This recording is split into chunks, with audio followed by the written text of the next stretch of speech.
बिंदास बोल में आज फिर हाजिर हैं हम लेकर आपके सामने एक ऐसा मुद्दा जिस मुद्दे पे आज आपको बोलना होगा। हम 2 साल की बरसी मना रहे हैं 26/11 की आतंकी हमले की, और इस आतंकी हमले को अब समय हुआ है 2 साल। 2 साल में हमने क्या सीखा है? 2 साल में हम दिखावे पर ज्यादा ध्यान दे रहे हैं, ठोस कुछ करने पर नहीं। हम टोपी पहनाकर ताज पहनाना चाहते हैं, ताज पहनना चाहते हैं। इसलिए हम लोगों को केवल झूठे आश्वासन, झूठे वादे, झूठी योजनाएं दिखाते हैं, करते कुछ नहीं। 2 साल के बाद अगर हम कहें कि हम 2 कदम भी आगे बढ़े हैं तो गलत है। इसलिए इस मुद्दे पर आज हम सब बोलेंगे। मामला देश का है, देश की सुरक्षा का है, राष्ट्र की सुरक्षा का है। इसलिए सबको बोलना होगा, सबको बताना होगा कि क्यों हम आगे नहीं गए, क्या कारण रहा, इन सब कारणों में किसकी क्या भूमिका है, सत्ता पक्ष की क्या है, विपक्ष की क्या है, हमारे बाबू ऑफिसर्स की क्या है, देश की जनता आपकी हमारी क्या है। हम सबको बोलना है, क्योंकि इन 2 सालों में हमने भी शायद कुछ नहीं किया। इसलिए नजर डालते हैं सबसे पहले मुद्दे पे।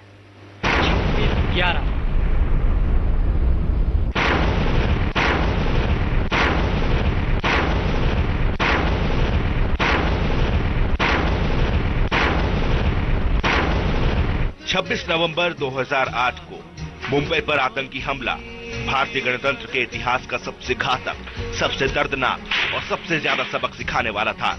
जान माल के भारी नुकसान के अलावा इसने भारतीय राजसत्ता और शासन तंत्र में भारी दरार भी उजागर कर दी थी। जो देश महाशक्ति बनने की महत्वाकांक्षा रखता है, वो विश्व के सामने एक ऐसे विशाल वृक्ष के समान नजर आया जिसका तना खोखला है। 10 आतंकी पाकिस्तान के कराची से स्टीमर पर सवार होकर निकलते हैं, बड़े आराम से गेटवे ऑफ इंडिया के करीब मुंबई में दाखिल होते हैं और 4 गुटों में बंटकर अपने अपने लक्ष्यों की तरफ बढ़ जाते हैं। वो जहां भी जाते हैं खून की नदियां बहा देते हैं। ये सब तब हुआ जब भारत कई आतंकी हमलों का दंश झेल चुका था। 2008 में ही 13 मई को जयपुर में 8 बम विस्फोटों में 80 लोग मारे गए थे। 26 जुलाई को अहमदाबाद में एक के बाद एक बम धमाकों में 53 लोग मारे गए और दिल्ली में 8 धमाकों में 26 लोग मौत के मुंह में समा गए थे। दुर्भाग्य से भारत ने ना सुधरने की कसम खा रखी है, जिस कारण इस पर बार बार हमले होते हैं। मुंबई हमले के बाद समाजशास्त्री और बुद्धिजीवी केंद्र और राज्य सरकार पर पूरी तरह से बरस पड़े। इस घटना से उनकी सोच में भारी परिवर्तन आया था। वो आतंक की पीड़ा और भय से गुजरे थे। लेकिन वहीं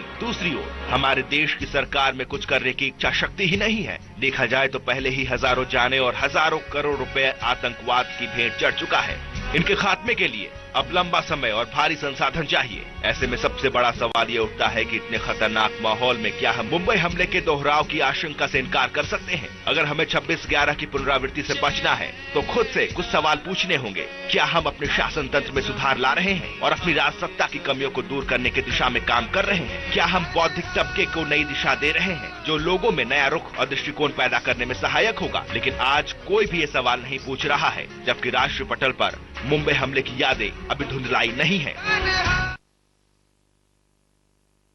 ये मुद्दा है जिस मुद्दे पर आज हमको बोलना है, क्योंकि हम केवल श्रद्धांजलि का नाटक करते हैं। 2 साल हो गए हैं, हम कोई इससे बड़ा हमले की प्रतीक्षा में हैं, लेकिन हमला अब तक नहीं हुआ है। जैसे ये हमला हो जाएगा हम इन शहीदों को भूल जाएंगे, उन शहीदों को हम फूल बड़ा चढ़ाने के लिए फिर चले जाएंगे। क्या 26/11 के पहले हमले हुए नहीं? 26/11 जैसे बड़े हमले हुए नहीं? लेकिन जिस हमले में हमने इस देश के ऊपर हमला कहा, देश के खिलाफ युद्ध कहा, हमने इसको आतंकवादी हमला नहीं, देश के खिलाफ युद्ध कहा था। इस देश के खिलाफ हुए युद्ध का भी हमने क्या अंजाम दिया, यह सबसे बड़ा सवाल है। और अगर हम अंजाम तक किसी चीज को नहीं पहुंचाएंगे तो लोग इसे नाटक क्यों नहीं कहेंगे? इसलिए यह श्रद्धांजलि का नाटक आपके सामने फिर एक बार याद आ जाती है दिल दहला देने वाली घटना 26/11 के मुंबई हमले की। ऐसा शायद ही देश में कोई होगा जो मुंबई में हुए 2 साल पहले की उस सुबह को भूल पाया हो, जब आतंकवादियों ने मुंबई को गोलियों की बौछार से हिलाकर रख दिया था।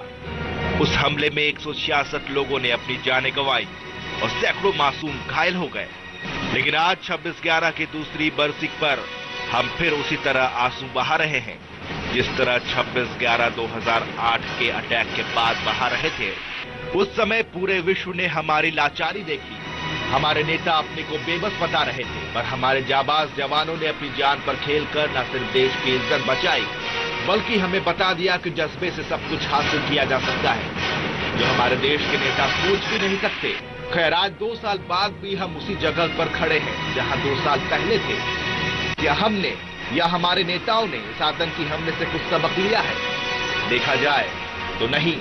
ऐसी घटनाओं के बाद नेता सिर्फ शहीदों को श्रद्धांजलि देने का नाटक कर हरियाली आंसू बहा देते हैं, लेकिन असल मकसद से भटक जाते हैं। कुछ नेता तो आतंकवादी कसाब से मिलकर उनका हाल चाल जानने की कोशिश करते हैं, लेकिन कभी उन नेताओं ने ये नहीं सोचा कि उन शहीदों के घर पर भी जाएं, जिन्होंने देश की आन बान शान को बचाने के लिए अपने प्राणों की बाजी लगा दी। ये वो शहीद थे जो किसी के पिता, किसी के पति और किसी के बेटे थे, लेकिन उन नेताओं को इस बात से क्या फर्क पड़ता है? उन्हें अगर मतलब है तो सिर्फ अपनी राजनीति से, अपनी राजनीति को बचाने के लिए वो किस हद तक जा सकते हैं, इसका अंदाजा लगाना शायद मुमकिन नहीं है। आज देश के सामने आतंकवाद एक बहुत बड़ी चुनौती साबित हो रहा है। पिछले कुछ समय से आतंकवाद पर नजर डालें तो संसद पर हुए हमले के आरोपी अफजल गुरु को भी अब तक फांसी पर नहीं लटकाया गया है। आखिर ये आतंकवादी आए दिन भीड़ भाड़ वाली जगहों पर हमले करके अपने खतरनाक मंसूबों को अंजाम दे रहे हैं और हम सिर्फ देखते ही रह जाते हैं। हमारी सरकार बयानबाजी ही करती रहती है, कार्रवाई के नाम पर सिर्फ ठेंगा दिखा देती है, जिसका साफ तौर पर हमारे सामने प्रमाण है कि अब तक न तो मुंबई के आरोपी अजमल आमिर कसाब और न ही संसद पर हमले के आरोपी को फांसी मिल पाई है। आम जनता में हमारी सरकार के खिलाफ रोष किसी से छुपा नहीं है।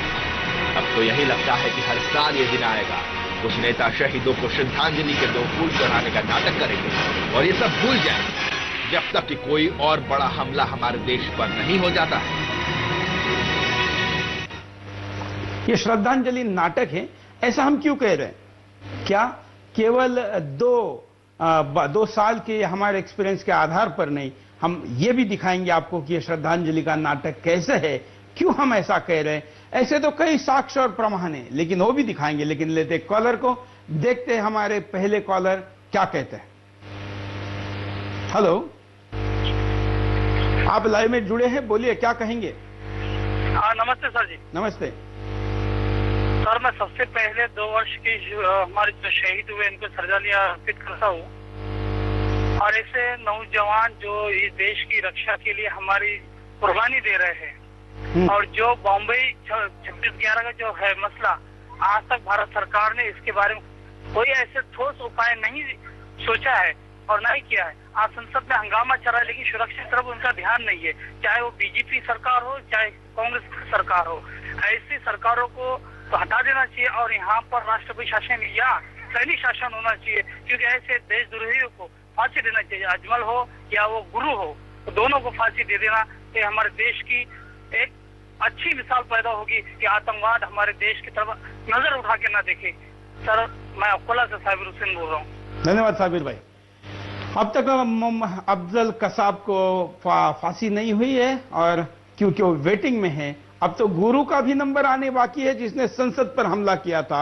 ये ताज होटल का हमले का आरोपी अब बिरयानी खा रहा है, और उसकी बिरयानी की व्यवस्था में राज्य के शासन से लेके सारे राजनीतिक दल लगे हुए। कोई इसके खिलाफ बोलता नहीं है। मीडिया में चंद लाइनें आती है, टीवी पर थोड़ी बहुत बात होती है, लेकिन कसाब इन सब चीजों को देखकर उल्टा गब्बर सिंह जैसा हंसता होगा। लेकिन दुख है कि कोई शोले के इन हीरो जैसा इसके हाथ तोड़ने के लिए सामने नहीं आ रहा। आइए हम आपको दिखाते हैं वो विजुअल कि हम इसको क्यों कह रहे हैं कि यह नाटक है। इस श्रद्धांजलि के कार्यक्रम में देश के गृह मंत्री पी चिदंबरम, राज्य के गृह मंत्री आर पाटिल जब श्रद्धांजलि देने गए तो इन्होंने जूते नहीं उतारे। अगर आप देखेंगे कि जो महाराष्ट्र के मुख्यमंत्री पृथ्वीराज चौहान उन्होंने उतारे, महाराष्ट्र के उप मुख्यमंत्री ने उतारे, लेकिन ये महाराष्ट्र के अन्य नेता, और ये देखिए ये है, इन लोगों ने जूते नहीं उतारे। हम आपको अब एक एक करके भी दिखाएंगे।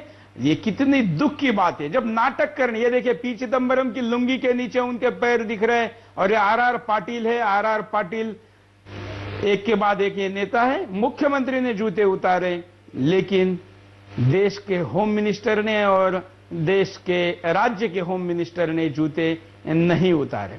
ये देश के शहीदों की विडंबना है। क्यों? क्योंकि नाटक है इसलिए हम गंभीर नहीं है। आर पाटिल को संवेदनशील नेता कहा जाता है, लेकिन फिर भी इस मौके पर नाटक का हिस्सा बनने के कारण उनके पास भी इतने दुखद माहौल में शायद यह गंभीरता नहीं रही।